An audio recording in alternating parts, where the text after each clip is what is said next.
GPI Sragen karena katanya saya ini buah sulung dari Sragen. Jadi teman-teman pada ikut semua, jadi kita rame-rame.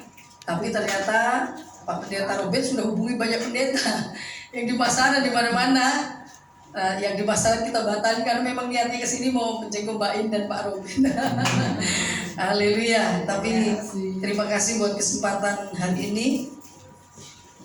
Diberi kesempatan buat saya. Sudah berapa lama ya saya lihat beberapa wajah yang tetap setia di tempat ini. Luar biasa. Kapan setianya, sampai kapan? Akhir. Sampai akhir.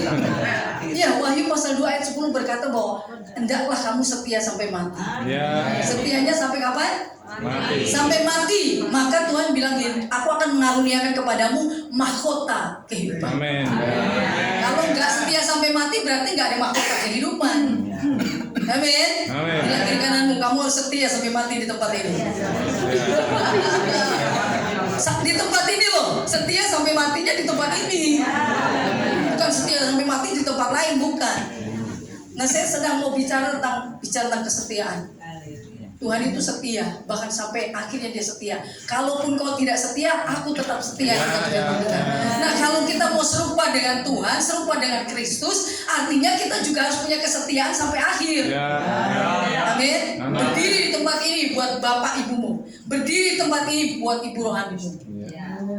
Berdiri sampai mati, bukan malah ibu rohaninya. Ibu aja yang maju ke depan. Ada orang yang datang, ibu aja ke sono. Jangan, kita yang berdiri. Komandan itu belakangan, jangan komandannya dimatiin dulu. Komandannya matiin dulu, anak buahnya kececeran kemana-mana. Oke, siap ya? Di sini harus ada orang-orang yang setia sampai mati. Orang-orang yang berpegang bahwa hidupnya adalah di sini. Kau dilahirkan secara roh ada di tempat ini. Dengan seorang ibu rohani yang luar biasa. Saya mengenal Mbak In ini sejak saya belum menikah tuh. Beliau melayani saya waktu di Pak UGT Hukum. Dan luar biasa. Baik, kalau kesetiaannya ada sampai saat ini berarti anak-anaknya juga setia. Amin ya. Karena saya nggak ngerti berapa menit. Ayo cepet-cepet nanti habis. Saya nggak bisa cepet-cepet. Kalau di tempat saya sana, mereka hari Minggu adalah harinya Tuhan. Benar nggak sih? Setuju nggak hari Minggu harinya Tuhan? Ya kalau tuh mau bicara berapa jam, setuju nggak? Siapa yang menghalangi Tuhan bicara kalau katanya hari ini harinya Tuhan? Aku mau arisan, aku mau nonton ketoprak lah. Bukan harinya Tuhan dong, hari kita.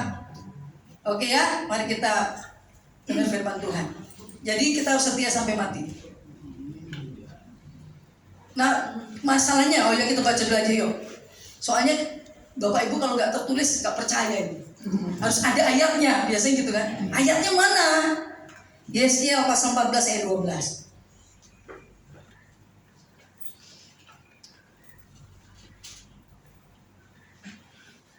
Sudah dapat? Oke. Ayo aminnya mbok yang semangat. Tidak beli loh. Gratis. Yesaya pasal 12 ayat berapa tadi? Ayat 14. Oke, 1, 2, ya. Oh, bukan salah. Oh, terbalik-balik. Ya. 12 berapa? 14-12 kan? Oke, 1, 2, ya. Ya, kepadaku, hai anak manusia, kalau sesuatu negeri berdosa kepadaku dengan berubah setia, dan aku mengacungkan tanganku melawannya dengan memusnahkan persediaan makanannya dan mendatangkan kelaparan atasnya dan melenyapkan dari negeri itu manusia dan binatang. 14. Biarpun di tengah-tengahnya berada ketiga orang ini, yaitu Nuh, Daniel, dan Ayub, mereka akan menyelamatkan hanya nyawanya sendiri karena kebenaran mereka. Demikianlah firman Tuhan. Nah, ini Tuhan sedang berbicara tentang kesetiaan bukan hanya kepada satu orang, tetapi kepada semua bangsa. Dan bicara kesetiaannya bukan hanya kepada Tuhan, kesetiaan kita, entah dalam rumah tangga kita, dalam perusahaan kita, dalam bergereja, Tuhan menuntut kesetiaan kita. Nah, kalau namanya bukan masalah berubah setianya itu berapa persen. Firman Tuhan nggak menuliskan dong, berubah setianya harus sekian persen baru kok mendapatkan hukuman kan nggak gitu ya. Berubah setianya itu mau satu senti pun, artinya berubah setia ini bukan ukurannya menit atau jam. Arti berubah setia adalah engkau bergeser dari fokusmu, bergeser dari sasaran, bergeser dari tujuan. Seperti kalau anak panah kan ada lingkaran tuh, yang tengah itulah sasarannya sebenarnya. Kalau toh masih ada di lingkaran itu tapi ada di luarnya atau di pinggirnya, itu engkau sudah bergeser, engkau sudah berubah setia. Maksudnya setia adalah engkau fokus kepada apa yang Tuhan mau untuk tujuanmu. Amin. Itu sebabnya firman Tuhan sangat tegas sekali. Artinya ini penting. Kesetiaan itu penting. Firman Tuhan berkata, kalau satu negeri berdosa kepadaku dengan berubah setia, firman Tuhan bilang ini, akunya besar, aku sendiri akan mengacungkan tanganku melawan negeri itu.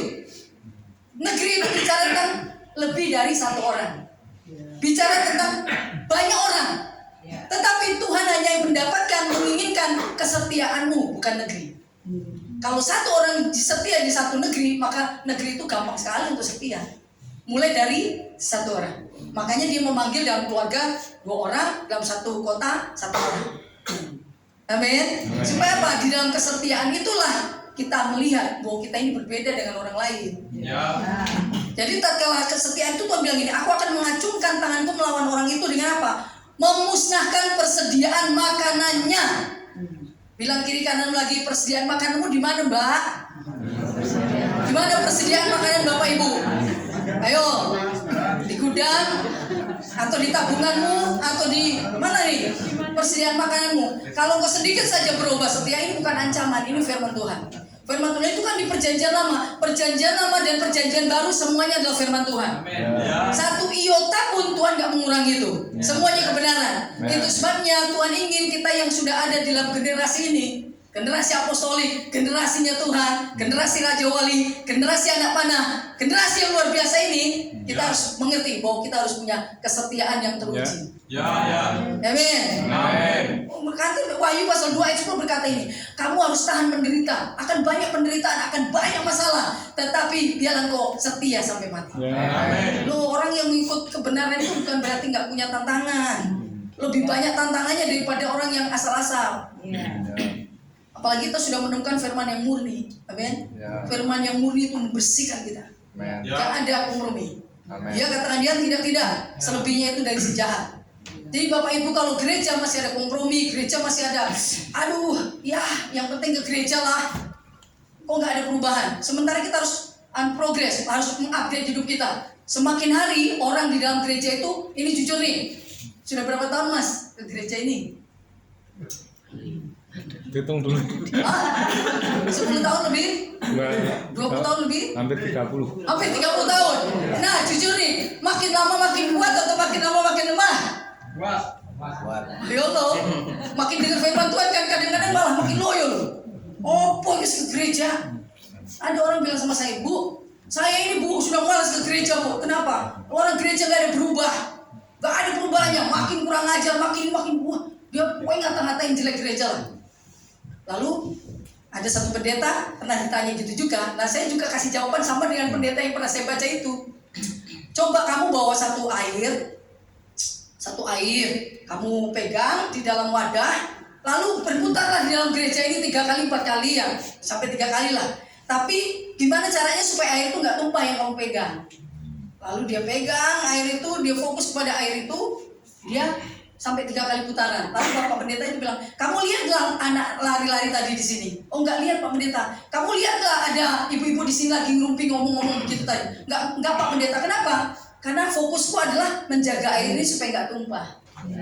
Nah, kalau Bapak Ibu datang ke gereja fokusmu hanya lihat orang lain lari, lihat orang rumpi, lihat orang begini, ya lama-lama kok nggak dengar firman Tuhan. Menghakimi semua orang yang ada di dalam gereja. Semua orang di dalam gereja ini sedang bertumbuh jadi sempurna. Jadi kalau mau sampai kepada kesempurnaan, BGCA-nya banyak. Mau jadi sempurna kan nggak mudah. Jadi kalau ada temanmu masih ada batu-batu lah, masih ada rumpi-rumpi, dia itu sedang menuju sempurna dia. Kita nggak usah rumpi supaya dia tahu bahwa kita mau menuju ke sana gitu. Udah lah, kok nggak usah gereja-gereja lah, rumpi aja kerjaanmu. Gak ada di sini Bapak Ibu, aku nggak dibisikin apapun. Roh Kudus yang bisikin saya. Karena saya kalau disuruh pelayan di satu tempat, saya nggak mau. Bu, tolong kasih tema ini ya Bu. Cuma aku itu perlu dapat firman Tuhan, aku nggak mau lagi. Karena itu bisikan manusia. Ya. Amin. Ya. Tetapi Tuhan berkata kau harus setia sampai mati. Amin.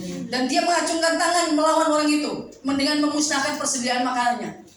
Jadi kau akan merasa rugi, kau akan merasa kok gajian segini kok habis, kok ini gini terus mengeluh terus kehidupanmu. Kenapa? Kau berubah setia. Makanya firman Tuhan berkata kau harus mempunyai kasih yang mula-mula. Firman Tuhan berkata di dalam Wahyu gini, betapa dalamnya kamu telah jatuh. Kenapa dalam jatuh? Karena kau sudah meninggalkan kasih yang mula-mula. Kesetiaan itu tidak berubah, Bapak Ibu. Ya. Mau kau punya anak satu ya tetap setia. Mau istrimu tambah gemuk, tambah kurus. Oh mau dia mulai hidungnya rada pesek, kau tetap setia sama dia. Jangan berubah hidungnya lebih mancung lagi terus jatuh cinta sama orang lebih mancung. Oh itu lebih langsing kau jatuh cinta orang. Kalau kau betul-betul mau setia, mempraktekkan kesetiaan, kau akan lihat terus istrimu yang hidungnya pesek itu, aduh makin jatuh cinta kali aku sama hidung peseknya itu. Kan nggak ada satu-satunya cuma dia hidung pesek. Apalagi hidung yang beo itu apa tuh, burung beo itu kan ada hidung yang melengkung sampai begini. Wah itu kok jatuh cinta itu sama istrimu sepanjang waktu. Karena apa? Kesetiaan itu mahal. Amin. Jangan lihat kiri kanan. Wah mana yang masih main dulu? Oh istrimu yang terbaik. Makanya pernah suami saya bilang ini, apalah kekuranganku ya, coba kau ceklah kekuranganku, aku pengen kamu tegur aku apa yang kekuranganku gitu. Saya pernah bilang ke suami, oh enggak, kau bagus semuanya, sempurna semuanya, terbaik buat saya. Itu terus loh, kok hebat sekali suamiku ini. Padahal pasti dia lihat semua yang terburuk dalam hidupku.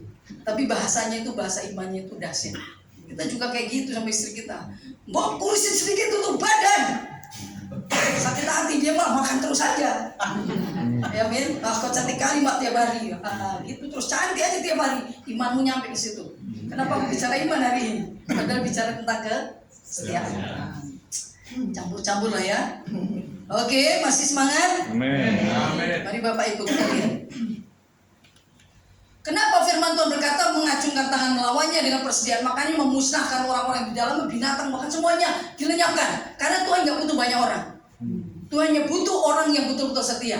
Makanya banyak yang dipanggil, sedikit yang dipilih, dan tambah sedikit lagi ya setia. Jadi bingung kalau gereja makin hari, mari kita kumpulkan sekian ratus manusia. Gak bisa habis. Sementara firman Tuhan itu dalam gereja adalah pengujian, pemrosesan. Engkau makin dibangun, makin kuat, makin dibangun, makin kuat. Makanya orang-orang yang menuju Sion itu semakin lama semakin kuat. Orang dengar firman Tuhan di dalam gereja semakin lama harusnya semakin kuat. Firman itu kehidupan, Bapak Ibu. Kalau engkau terus menerima firman setiap hari, kau semakin kuat, semakin hidup. Makin lama makin hidup, makin lama makin kuat. Kau menuju kerajaan, kau menuju Kanaan Samawi itu dengan kekuatan dahsyat. Ini ke gereja saat 1 tahun masih menyala, 2 tahun ya sedikitlah menyala, 4 tahun 5 tahun sudah jadi kebiasaan. Suruh tepuk tangan susah, bikin pujian sampai berurat-urat di sini kok pun tepuk tangan susah. Menyembah Tuhan sampai gini, ayolah saudara sembahlah Tuhan, sampai kayak gitu pemimpin pujian. Tapi kalau kau sadar bahwa hidup kita semakin kuat, nggak usah kau suruh, kau bisa lompat, kau bisa bersuka cita, kau menyala-nyala. Orang yang dimerdekakan oleh firman Tuhan, Bapak Ibu, dia nggak pernah ada hambatan memuji Tuhan. Dia bisa menari di depan orang, nggak peduli karena dia bisa memuji Allahnya. Daud itu melompat-lompat di hadapan rakyatnya sampai istri bilang, memang orang gila itu. Gak ada malunya dia di depan hamba-hambanya pun dia menari-nari. Dia gak peduli karena bagi dia Tuhan itu cukup. Bagi dia Tuhanlah gunung batuku. Haleluya. Semangat. Jadi jangan dikuasai masalah. Masalah yang harus kamu kuasai. Saya tidak pernah mau dikuasai masalah. Gak bisa. Besok masih bisa. Gak bisa hari ini terlepaskan. Masih ada hari esok. Oh Selasa belum bisa. Rabu masih bisa aku selesaikan masalah. Itu terus Bapak Ibu jangan aduh. Oh Tuhan, aku mau pulang ke surga. Lagunya kayak gitu aja terus. Saya mau pulang. Tuhan Yesus bilang kamu bukan orang yang kalah yang masuk surga. Pemenang yang akan masuk ke surga. Haleluya. Jadi kalau kamu putus asa dengan pujianmu, Tuhan bilang sono, tempatmu gak di sini. Oh diem aja. Terpesona atau terpana-pana atau apanya tamu dari Jakarta ini. Marah-marah terus kerjanya. Oke ya. Gak apa-apa dimarahin, Mbak In pasti gak marahin anaknya. Baik-baik. Saya anak-anak saya di sana baik-baik semua juga. Saya harus tegas karena saya sedang membangun seseorang sampai kepada hidup yang kekal. Anak jasmani mungkin habis menikah sama mama bapaknya kan berkurang kasihnya. Tapi orang-orang yang anak-anak rohani dia harus sampai pada kekekalan. Ya. Makanya firman Tuhan bilang ini di dalam Efesus kan pasal 6 ayat 1 begini. Hormatilah apa? Taatilah orang tuamu di dalam Tuhan. Orang tuamu di dalam Tuhan siapa? Ini bapak ibu rohanimu. Dan ada bahasa lagi. Dan hormatilah ayah dan ibumu. Itu siapa? Orang tua jasmani. Kalau itu dua-duanya untuk orang tua jasmani, ngapain dimisahin? Mending bilang taatilah dan hormatilah orang tuamu, ya kan? Ini cukup. Tapi dikatakan taatilah orang tuamu di dalam Tuhan. Taat. Jadi kalau orang tuamu jasmani menyuruh kamu, lalu orang tua rohani juga menyuruh kamu, mana yang kau pilih? Mana yang kau pilih duluan? Ayo, ini susah ini. Saya biasain gitu di orang-orang yang saya layani. Ada ketaatan, ada rasa hormat. Dia bilang, Mak, sebentar ya Mak, Bapak saya baru pulang dari mana itu, dari Tangerang. Keluar pasir, keluar ketemu dengan papanya, jemput. Lalu mami bilang, aku juga mau perlu berobat ini, gimana ya kau? Mana dilema kan? Tapi taatilah. Ayo yang mana? Kau harus menang atas ini. Masalah ayat ini yang kau harus menang. Kalau belum menang, nggak ada kata taat itu. Halo? Jadi cuma khotbah doang pinter, tapi taat. Saya nggak peduli apapun kata orang, tapi kalau bapak saya berkata, kau kesini, saya akan lakukan. Ada duit, gak ada duit, saya akan berangkat. Itu taat. Kau minta pujian, mendadak, maju aja, kau diperintah. Amin. Perintah itu nggak nunggu kamu bisa atau kamu slow waktunya, bukan slow ya, slow. Kau datang. Itu perintah, amin. Karena saya sedikit, cuma 30-40 orang. Tapi kalau ada masalah, satu orang aja kirim. Selesaikan masalah satu orang, bisa selesai semua. Jadi gak mamanya terus yang datang. Panggil tidak pernah di mama yang datang. Lama-lama rambut putih lah kayak mama kita itu. Rambut putih kadang bukan stres sama kalian, bukan. Memang gak mau disemir. Bukan, nanti kalian lempari saya pula. Ya, jadi bapak ibunya kita belajar taat sampai seperti itu. Gereja mengajar kita taat sampai mati seperti itu. Itu nggak abal-abal, makanya orang percaya itu nggak abal-abal. Dia dilatih benar-benar menjadi tentara Kristus. Oh kamu mau dilatih? Aku akan latih anak-anak saya, bukan latih jadi satpam. Saya akan latih anak-anak saya untuk jadi jenderal. Pelatihan untuk jadi jenderal tidak mudah. Kalau mau dilatih cuma jadi satpam ya, kalau ini begini terserah. Tapi kalau jadi jenderal nggak main-main. Jenderal itu sedikit. Amin. Ya kalau tentara biasa prajurit banyak. Mau jadi kopral, komandan atau jadi apa? Terserah saudara. Kalau mau jadi komandan, mau jadi jenderal, siap. Mami, manggilnya apa Mam? Mam. Manggil Mam. Siap Mam. Kamu kesana siap Mam. Itu. Ini aja anak-anak saya tanya dulu sama tante di bawah ini. Ngikutin saya, nganter saya di dalam terminal, di pom bensin. Mereka bilang, Ma kenapa nggak suruh aku aja lah Ma, tinggal perintahnya Ma, kenapa mesti bareng-bareng Pak Pendeta itu, aku biar bawa mobil untuk Mama, gitu sampai kayak gitu, padahal dia kerja jadi bandara, tapi terus aja mau gimana caranya supaya dia berkenan bagi Tuhan melalui Bapak Ibu Rohani. Seru kan? Kalau punya anak-anak kayak gitu nurut-nurut, apa nggak awet muda mamamu ini? Satu-satunya ini ya loh. Gak ada yang lain mau diganti. Pernah nggak bagus punya ibu yang lain mau diganti ibu yang lain? Kamu kan ibu jasmani itu satu-satunya, apalagi ibu rohani. Beneran loh ini. Ini serius tentang firman Tuhan. Haleluya. Sampai saya mulai berkata, Ma, apa yang perlu? Mereka sampai kayak gitu. Gimana? Apa yang perlu dibantu? Apa yang dikerjakan? Saya nggak perlu lagi. Hidup saya sudah happy sekali. Makan 3 kali sehari, amin. Ma, ini aku tergerak gini. Kalau aku nggak minta jangan tuh kasih. Aku sampai kayak gitu. Sampai uang itu harus betul-betul di bawah kaki. Amin. Kalau nggak minta jangan tuh kasih aku ya. Tapi kalau mamamu betul-betul nggak ada, kok jangan diam-diam. Aku nggak bicara duit hari ini. Duit sudah di bawah kaki, amin. Tapi belajar ketaatan. Meskipun di tengah-tengahnya, kata firman Tuhan ayat berikutnya apa tadi? Ayat 13 ya. Oh ayat 14. Biarpun di tengah-tengahnya berada ketiga orang ini, yaitu Nuh, Daniel dan Ayub, mereka akan menyelamatkan hanya nyawanya sendiri karena kebenaran mereka. Demikianlah firman Tuhan Allah. Kenapa? Meskipun ada ketiga orang ini, negeri itu tetap tidak terselamatkan. Haleluya.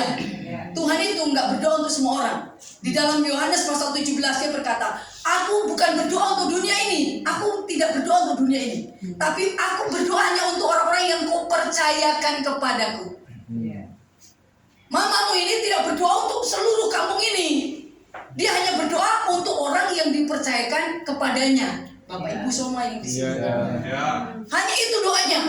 Karena kau bukan hanya anak rohani, tapi benar-benar anak. Saya nggak ada bedanya lagi, mau anak jasmani, mau anak rohani. Bagi saya sama. Kalau kau nggak mau terdidik, terlatih dalam kebenaran, minggir kau. Nggak ada manja-manja di sini. Semuanya bekerja, semua bergerak. Amin. Nggak ada yang leto-leto. Semuanya bergerak untuk pekerjaan Tuhan, untuk hal yang luar biasa. Jadi semuanya dididik dengan cara kebenaran. Saya nggak ada beda. Kalau nggak benar-benar juga saya tegur di situ. Di ruangan gereja nggak boleh ada yang ngopi. Ngopi tumpah-tumpah semuanya ya kan. Ngopi di luar gitu. Terlambat aja saya nggak bukain pintu. Di sini masih buka pintu kan? Ini nggak ada yang terlambat tapi luar biasa. Itu melatih, bukan berarti ujak galak banget itu nggak menerima jawaban, bukan. Kita melatih anak-anak kita belajar dari rumah. Rumahmu di sini belajar mau disiplin. Di tempat pekerjaan manapun kau akan diterima. Kenapa? Engkau menjadi orang yang terbaik. Bukan hanya sekedar baik, engkau harus menjadi orang yang berkualitas. Bukan hanya baik tapi terbaik. Amin. Itu pernah saya ceritakan mungkin di sini. Ada seorang anak muda. Dia dididik bapaknya di rumah itu mungkin nggak enak. Matiin air secukupnya. Udah jam sekian ini ya matiin lampu. Apa aja semua dipantau oleh bapaknya. Dan dia agak kesel-kesel awal mulanya, tapi setelah itu menjadi terbiasa. Setiap kali habis selesai belajar dia lupa apa yang belum dimatiin, matiin lampu. Oh setelah selesai mandi apa yang belum lupa, oh keran air. Apa aja yang dilatihkan itu dia terbiasa akhirnya. Lalu apa? Tatkala dia melamar satu pekerjaan, semua orang berjejer di situ, duduk-duduk di situ semuanya. Tapi dia dari awal masuk ke dalam perusahaan itu, dia lihat lampu-lampu kantor itu masih udah jam 12 siang masih nyala. Dia mungkin terbiasa di rumahnya, dia matiin aja. Lalu dia lihat lampu taman itu masih berputar-putar airnya kan. Dia itu otomatis hatinya itu. Dia langsung carikan di mana dia matiin. Terlihatlah di CCTV. Siapa anak muda ini? Itu apa ya? Memperhatikan semua situasi. Jadi dari sekian orang pelamar dia duluan yang dipanggil, padahal baru datang. Ditanya kenapa begini-begini. Dari rumahlah dia terlatih untuk melakukan hal yang luar biasa. Dari rumah inilah engkau terdidik nilai-nilai kebenaran. Amin. Jadi ke gereja bukan asal ke gereja. Setiap hari engkau menerima kebenaran. Setiap hari tentang disiplin. Setiap hari tentang jujur. Tiap hari tentang kebaikan. Semua dipelajari itu. Semua dipraktekkan sampai engkau menjadi sama sempurna, sama seperti Kristus. Tidak lagi serupa dengan dunia ini, tapi serupa dengan Kristus. Gimana mau serupa dengan Kristus? Hidupmu aja nggak sama. Makanya firman Tuhan bilang dalam Yesaya, mulutmu, bibirmu memuji namaku, tapi hatimu jauh. Kenapa? Hati dan mulutnya nggak sama. Ngapain kau menyanyi muji Tuhan tapi hatimu nggak sama? Halo, kau sama, hatimu dan hidupmu sama, Kristus sama. Makanya tak kalau kau berdoa, Tuhan berkata, kenapa doamu terkabul? Karena di dalam dirimu ada Kristus itu sendiri. Tuhan nggak perhatikan kamu, kita ini apalah. Yakub bilang kita ini cacing-cacing Yakub katanya. Kita ini apa? Nggak ada artinya kita ini. Tapi karena firman di dalam dirimu, Tuhan hanya mengenali firman-Nya. Oh, di dalam dirinya ada aku, ada firman-Ku. Itulah yang dikerjakan oleh Tuhan, bukan karena kamu, bukan. Tapi dalam diri kita sama. Oh, ada firman-Ku. Aku dan firman itu sama. Makanya apa yang kita ucapkan terjadi. Amin. Jadi seberapa banyak firman yang di dalam diri kita, Bapak Ibu? Sudah 30 tahun, 40 tahun, 32 tahun, 20 tahun ikut Tuhan. Adakah firman itu menjadi benih yang hidup? Keluar, tumbuh. Sehingga kita menjadi beda. Bagus menjadi bukan bagus yang dulu, tapi bagus yang berubah. Bagus yang ada nilai-nilai kebenaran. Temannya boleh bilang, Gus kamu kok beda sekarang sih? Apa aja kau Tuhan, apa aja kau mikir dulu, apa aja kau tanya bapakmu, apa aja kau ke gereja dulu. Apa sih? Mereka penasaran. Firman Tuhan mencatat dalam Zakaria, 10 orang akan memegang puncak bajumu. Mereka akan berkata, aku mau ikut dong ke rumah Tuhan. Kenapa? Lihat hidupmu beda. Gak usah saksi mulu-mulu lah. Buat aja kita berubah. Firman dalam diri kita. Amin. Mereka akan ngikutin kita. Oh kamu berubah sekali. Aku luar biasa ya. Di pekerjaanmu kau gak banyak ngomong, tapi kau kerjakan dengan baik. Anak saya ada satu orang, dia hanya lulus SMA di rumah saya itu. Tapi dia seorang yang diberkati Tuhan luar biasa karena hidupnya hanya belajar mentaati firman melalui bapak rohaninya. Hidupnya hanya diberikan kepada Tuhan. Sekarang dia pegang 13 pesawat untuk charter pesawat pribadi begitu. Dan dia bisa mengelola itu. Dan dia diberkati terus. Amin. Saya nggak cerita berkatnya, tapi bagaimana tatkala dia mendengar perkataan dan dia melakukannya. Belajar mentaati itu penting. Amin. Bagaimana kau taat kepada yang nggak kelihatan, sedang yang kelihatan aja kau tidak melakukannya. Peretlah itu kalau kau mau belajar taat aku Tuhan kau seperti ini, tapi kau nggak melakukan sesuatu yang kelihatan itu. Rasa hormat itu tidak ada. Gak boleh terlalu familiar kepada bapak ibu rohanimu. Amin. Jangan familiar, karena udah terlalu akrab sampai nggak ada batas rasa hormatmu. Loh, ada rasa hormatmu, ada batasannya. Kau tetap akrab tapi ada batasannya. Rasa hormat adalah perkataan yang kau tetap harus lakukan. Boleh banyak pendeta khotbah di sini, tapi yang kau dengar siapa? Bapak ibumu yang berbicara di sini. Haleluya. Dan banyak pendeta bukan, tapi siapa yang menjadi bapakmu? Paulus berkata, aku adalah bapakmu dalam Tuhan. Paulus berkata begitu kepada jemaat-jemaat dilayaninya. Haleluya. Wah, semangat. Saya sedang Tuhan, apa lagi nih mau saya sampaikan di sini Tuhan? Ya kan? Jadi meskipun di tengah-tengahmu ada yang namanya siapa tadi? Nuh. Kenapa Nuh dilayani oleh Tuhan? Nuh itu setia. Di tengah-tengah di Kejadian pasal 5 pasal 6 dikatakan anak manusia dengan anak-anak Allah sama-sama dibinasakan. Perhatikan nih, gak peduli kamu anak Allah atau anak manusia, tapi di dalam hidupmu kau harus punya seseorang yang menjadi bapakmu. Amin. Lu setia, lalu apa? Mereka bergaul anak-anak Allah dengan anak manusia bercampur. Tuhan mulai berkata begini, aduh ini udah penuh dengan kejahatan dunia ini. Tapi dia melihat Nuh. Dia berkata kepada Nuh, gak mudah jadi Nuh.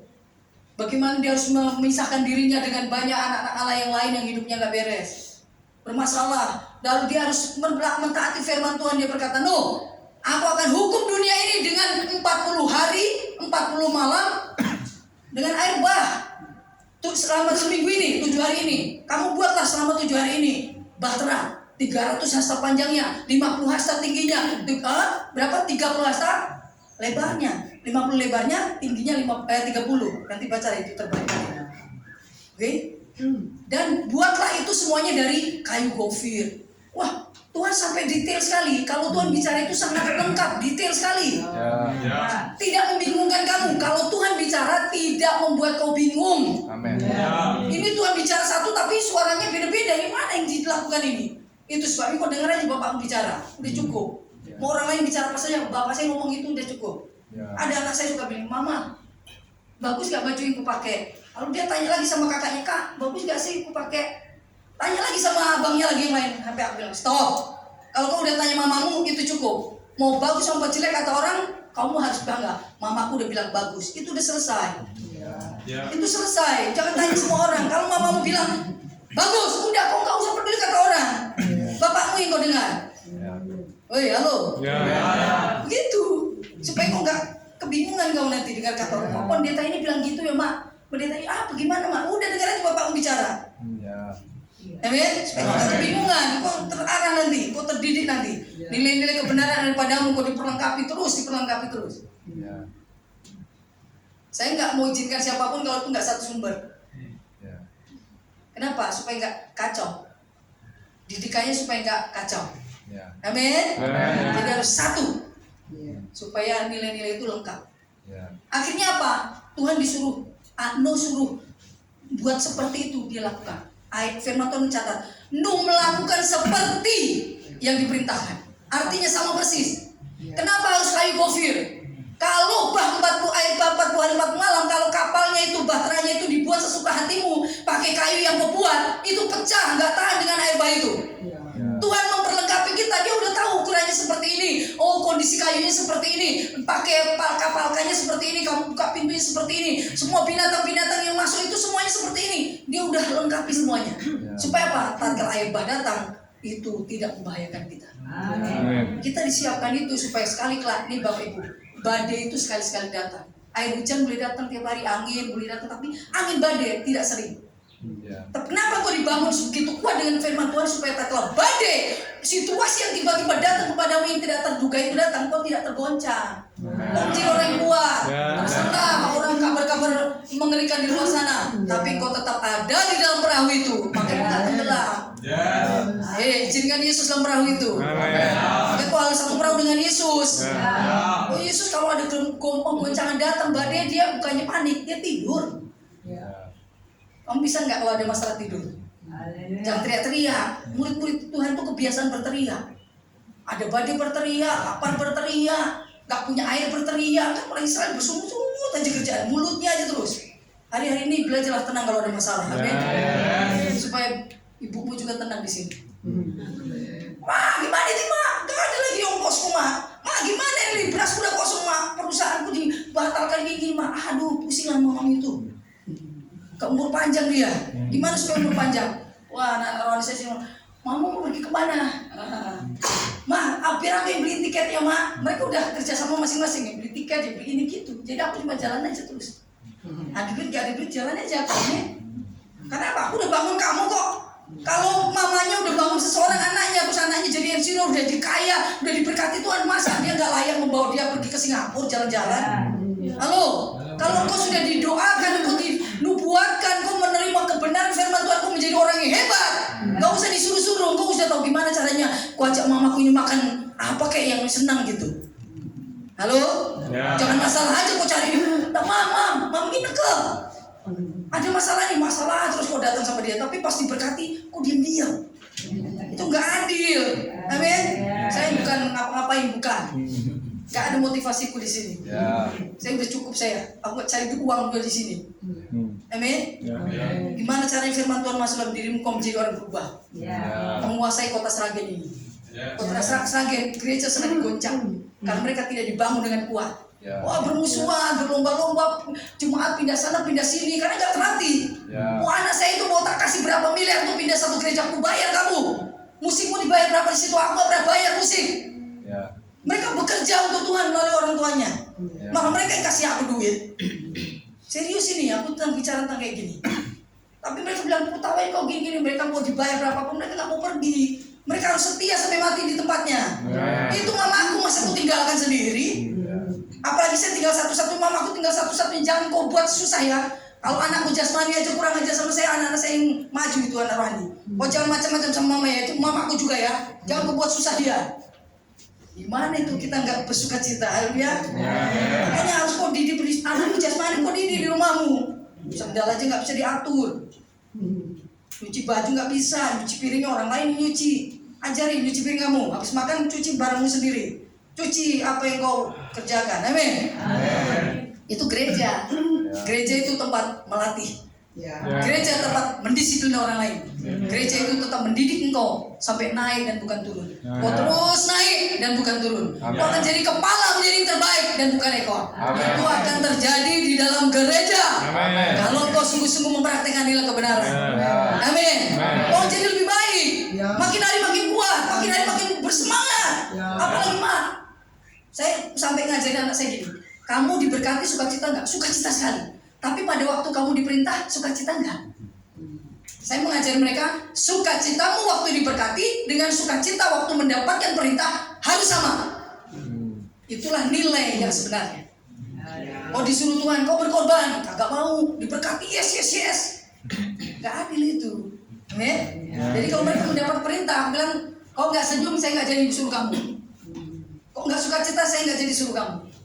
Amin. Ragu-ragu gak usah. Saya selalu bilang, kamu ragu-ragu gak usah. Serius. Orang mempersembahkan aja, jangan. Kau kalau ragu-ragu gak usah. Gak ada upahnya. Amin. Kau lakukan dengan segenap hati firman Tuhan. Dengan segenap jiwa, dengan sekuatan, dengan segenap akal budimu lakukan. Jadi kau diberkati dengan kau diperintah oleh orang tua rohanimu atau orang yang berotoritas atas kamu harus sukacitanya sama. Jangan pas diberkati hehehe sampai bermimpi-mimpi nggak bisa tidur. Tapi setelah diperintah, kok tahu nggak ayam yang mau bertelur itu yang umat itu. Kayak gitulah kita kalau bersungguh-sungguh. Ya kan? Siap, selalu aja siap. Yes, siap. Aku disuruh ke Malang berapa kali. Di sana ada seminar. Saya kesan bolak-balik 8 kali. Itu nggak mudah ke Malang. Itu pas nggak ada duit, Disuruh itu kan dikasih duit sama bapakmu. Jalan aja kita, amin. Tapi ke sana semuanya berjalan dengan baik. Kenapa? Kita belajar taat. Ini baru Nuh loh, jadi udah lewat. Nuh itu melakukan itu, akhirnya apa? Seluruh anak-anaknya, karena Nuh belajar taat, maka anak, mantu, dan seluruh keluarganya bisa melihat bagaimana seorang contoh yang baik, seorang bapak. Makanya anak-anak ngikut. Lihat anak-anak Allah dengan anak dunia sama dimusnahkan air bah itu. Kenapa? Tidak ada seorang yang berotoritas atas anak-anaknya. Perlu nggak seorang bapak? Perlu. Yesus saja punya bapak kok. Masa kita nggak punya bapak? Bapak rohaninya Yesus apa? Bapak ibunya Yesus apa? Halo. Bapak rohaninya kan Yusuf dan Maria, kan dilahirkan secara jasmani dia, secara roh. Amin. Tapi firman Tuhan berkata di dalam Matius pasal 1 ayat 1, Yesus itu anak Abraham, anak Daud. Halo. Begitu urut-urutannya. Kita juga gitu, nggak dilahirkan secara jasmani, tapi kok dilahirkan secara roh. Hidupmu akan mentaatinya sampai batas akhir balik. Pada waktu Yesus di bait Allah kan masih umur 12 tahun kan, bapak ibunya 3 hari lihat dia kok kemana ini anak ini, pergi ke bait Allah. Dia belum waktunya mengajar kan, tapi dia mentaati perintah orang tuanya. Aku ini udah 3 hari cari-cari kamu, kenapa masih kok di situ? Ayo pulang, ini belum waktunya. Yesus pulang nggak? Pulang. Jangan bilang ini memang bagianku gini, nggak ada begitu. Dia belajar taat. Dia melakukan itu. Amin. Nanti pada waktunya dia dilepaskan. Oh sudah waktunya dia dilepas. Kau akan gitu juga. Kalau belum waktunya jangan. Kenapa pujian ini lemah? Udah karatan aku di gereja ini nggak disuruh-suruh. Tunggu aja waktunya, waktu yang tepat.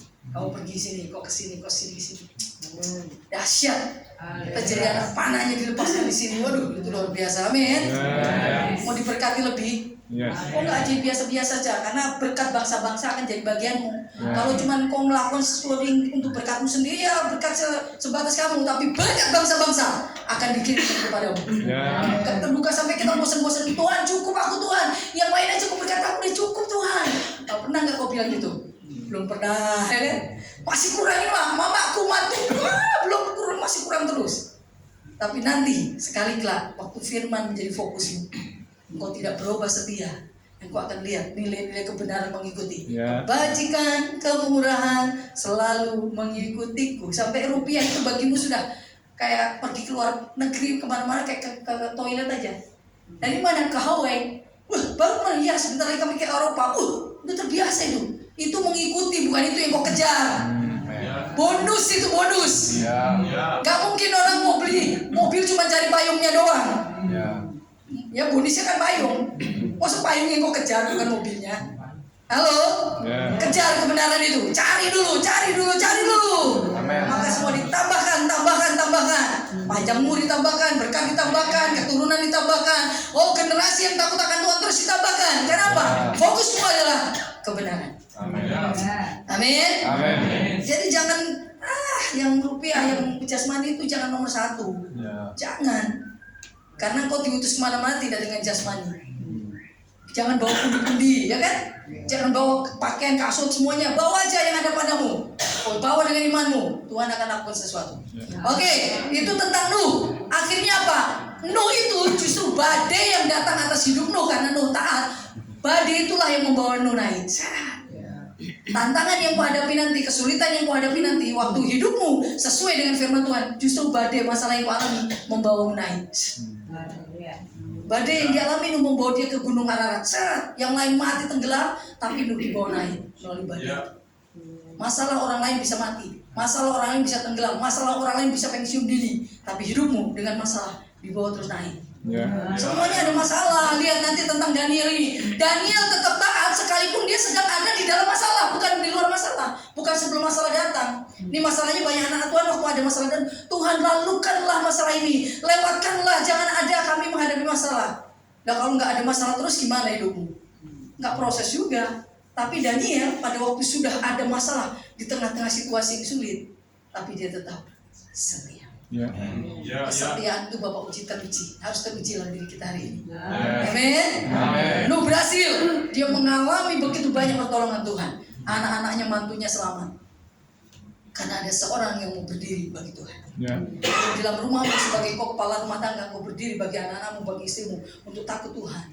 Hari-hari berkati anakmu, berkati istrimu sebelum kau tidur, sebelum kau bekerja. Tuhan memberkati kau anakku, Tuhan memberkati kau istriku. Mereka hidup sesuai dengan apa yang menjadi hukum Tuhan. Gak ada yang membuat semuanya terpisahkan. Apa yang membuat engkau terpisah dari kasih Kristus? Apa yang memisahkan? Gak ada. Karena hidupmu bersama-sama dengan Tuhan. Ya. Halo, aminnya mana dong? Amin. Saya akan berhenti kalau aminnya sudah gak ada. Artinya kau merasa sudah cukup. Jangan pernah merasa cukup. Bilang kiri kananmu. Kalau kau merasa cukup firman Tuhan, gue selesai firman. Oke ya? Ya. Sedikit lagi boleh Pak ini ya? Ya. Oke. Daniel itu sampai 3 kali pemerintahan yang berbeda, dia tetap menjabat. Ya kan? Dari Darius, Nebukadnezar, sama siapa Medi Persia. Dia tetap dipilih terus. Kenapa? Di dalam diri Daniel ada hikmat, dewa mulia raya. Ada kepandaian, kecerdasannya sampai 10 kali lipat dari orang-orang lain. Kenapa? Karena hidupnya dalam ketaatan penuh, fokus. Amin. Dia keturunan bangsawan Daniel itu. Sadra Meshach Abednego keturunan orang-orang yang hebat. Tetapi tatkala dia diasingkan, dibawa kepada pembuangan, dia tidak terpengaruh lingkungannya. Dia tidak terpengaruh Tuhannya orang-orang asing. Dia hanya fokus kepada apa yang menjadi janji Tuhan dalam kehidupannya. Amin. Dia kerjakan itu. Orang lain makan daging, santapan raja, dia berkata, oh tidak, aku cukup. Apa yang bisa aku makan, apa yang bisa aku nikmati itu cukup. Nanti ujilah aku. Amin. Dia sudah ada. Sampai Raja Darius itu sahabatnya Daniel. Malah doa puasa untuk Daniel, prihatin. Gimana caranya, kenapa Daniel bisa masuk ke dalam gua singa ini? Karena apa? Dari 3 pemerintahan yang hebat itu, Daniel salah satunya yang menguasai kerajaan itu selain rajanya. Tapi yang 2 ini cemburu dengan yang 120 orang-orang di bawahnya. Daniel pun merasa tidak suka dengan Daniel. Karena tiap kali kecerdasannya diuji, tiap kali mengerjakan bagiannya, dia mengerjakan dengan akurat. Dia mengerjakan dengan yang terbaik. Ya. Jadi kalau mau bekerja aja, jangan nanti bosnya datang, wah kelihatan sibuk banget, wah kerja banget, nanti kalau bosnya ada, ya kan, main game lah kau terus itu, apalagi judul-judul di judi online lagi, ada nggak di sini judi online? Orang sampai orang judi online begitu, apa dia siksa mamahnya, dia siksa ibunya, dan minta duit. Amin. Lama main game terus, bosnya datang baru kayak serius, aduh kok nggak dapat upah yang kayak gitu. Amin. Kerjakan bagianmu dengan tuntas. Apapun kata orang, saya nggak peduli. Kerjakan selesai dulu, baru kau bisa bernapas lega. Jangan main-main. Amin. Tuhan tidak pernah main-main. Jadi kalau kau mengerjakan bagianmu, dia akan mengerjakan bagiannya. Karena Tuhan bukan manusia. Oke ya. Lalu kalau Daniel sudah dipersangkakan yang buruk, dia tidak berubah kepada Tuhannya. 3 kali sehari dia menghadap tingkap Yerusalem, dia berdoa kepada Allahnya, dia terus berseru kepada Tuhannya. Sekalipun orang-orang itu sudah mulai datang depan pintunya, dia ngomong kepada raja, seandainya ada seorang yang tidak menyembah yang dewa yang Tuhan sembah gimana? Oh, ya udah, dia mesti dihukum. Dia dimasukkan ke lubang singa. Ya udah, sekarang meteraikanlah apa yang kau katakan itu. Mereka nggak tahu kalau Daniel yang dijebak. Dimeteraikanlah itu. Tahu-tahu dia mendengar Daniel yang harus dimasukkan ke lubang singa. Daniel adalah temannya. Daniel adalah orang yang selalu menghibur dia. Setiap kali dalam kesulitan, raja selalu bertanya kepada Daniel. Tahu-tahu malah Daniel dimasukkan ke lubang singa. Amin. Tapi orang yang ada hidup dalam kebenaran, Tuhan bilang sama singanya, diam di situ. Puasa kau sekarang ya. Sekarang ini kalau kau lihat Alkitab, binatang-binatang jangan lebih taat. Ikan lebih taat kepada Tuhan. Keledai lebih taat kepada Tuhan. Ayam lebih taat kepada Tuhan. Ini satu lagi, singa lebih taat kepada Tuhan. Itu singa memang dibiarkan kelaparan. Banyak singa dalam gua itu. Setiap orang yang dihukum akan dimasukkan ke situ. Tapi tatkala Daniel masuk ke situ dengan ikatan talinya, Tuhan berkata, diam di situ. Aku ada di tengah-tengah singa itu. Kalau di dalam dirimu ada kebenaran, maka kau di penjara pun kebenaran masih ada nggak? Masih ada dalam dirimu. Tatkala Daniel ada dalam penjara, Tuhan bersama dengan dia. Siapa yang bisa menyentuh yang menciptakan? Sehari 2 hari di dalam gua singa itu, Raja Darius bilang, Daniel, apakah